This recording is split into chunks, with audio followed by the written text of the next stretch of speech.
Charlie Gasparino is with us, Wall Street Journal editorial page assistant editor James Freeman, also best-selling author. James, on this, it could change the dynamics or at least delay a solution, right?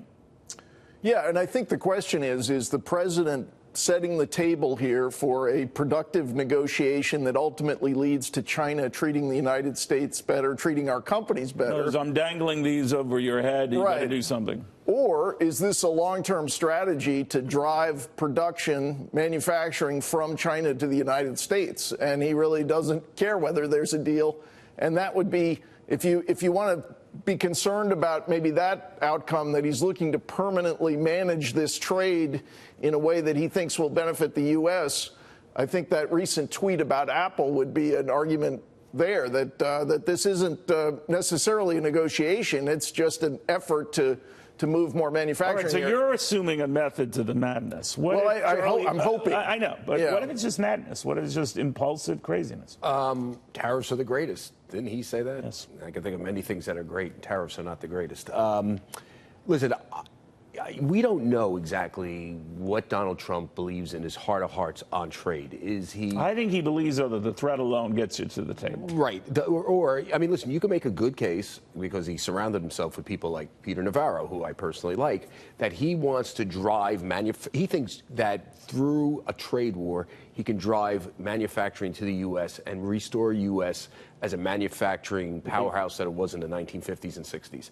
You could also make the case that he hasn't started a trade war yet, so he does all these threats, and it hasn't gone DEFCON 3. But do you think he gets impatient with it, and all of a sudden, I'm not getting any? They're not doing anything. I'm going to threaten more. We don't know, and I think this is the whole thing. What is Donald Trump a guy that likes to carry a big stick and threat and use the big stick as a threat, or does he really believe, which by the way is, if he does, it's absurd because it doesn't work.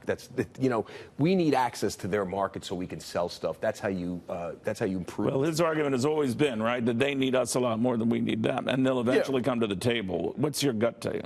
Well, I think it is clearly true they rely more on trade than we do.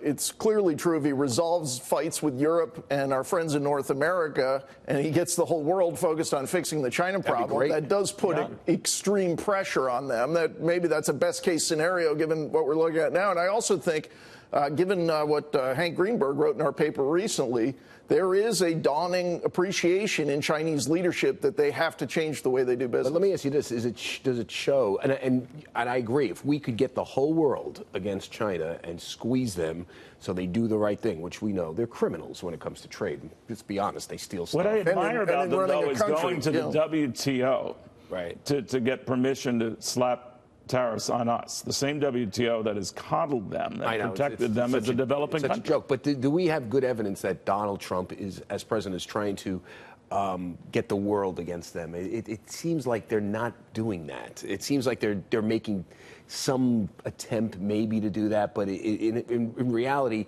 there is not like a coalition of the willing. But what if it's working out that way? To your point, right, that you got to deal with the Europeans. It's more verbal than anything else. It's promises and agricultural goods. You got to deal with the Mexicans. It leads to a deal with the Canadians, and we already have the South Korea thing. But that maybe that's what he is doing.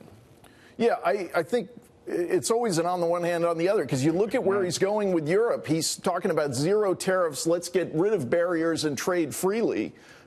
You hope that's the approach everywhere. But with China, you do have to wonder, especially when he talks a lot about trade deficits. And unfortunately, that was the big message. Not a lot about budget deficits that I think are far more. Not enough. Right. Not enough about trade, budget and deficits. we should inform the viewers. Trade deficits go up when our country is doing better because people are more prosperous and buy stuff.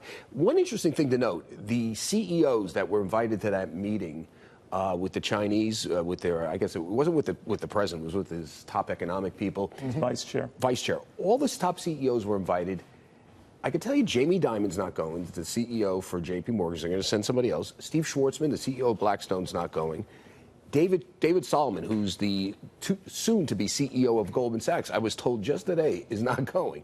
So the CEOs are not going to this thing, and that maybe they said if the big guy isn't coming, we're big guys and we're not coming. No, I think they're worried about another big guy. I know it's Powell with us and Freeman's not there. I'm not going. No, they're worried about the big guy in Washington attacking them. I mean, right. that is what I would say it's also possible that they don't think they're being treated very well there.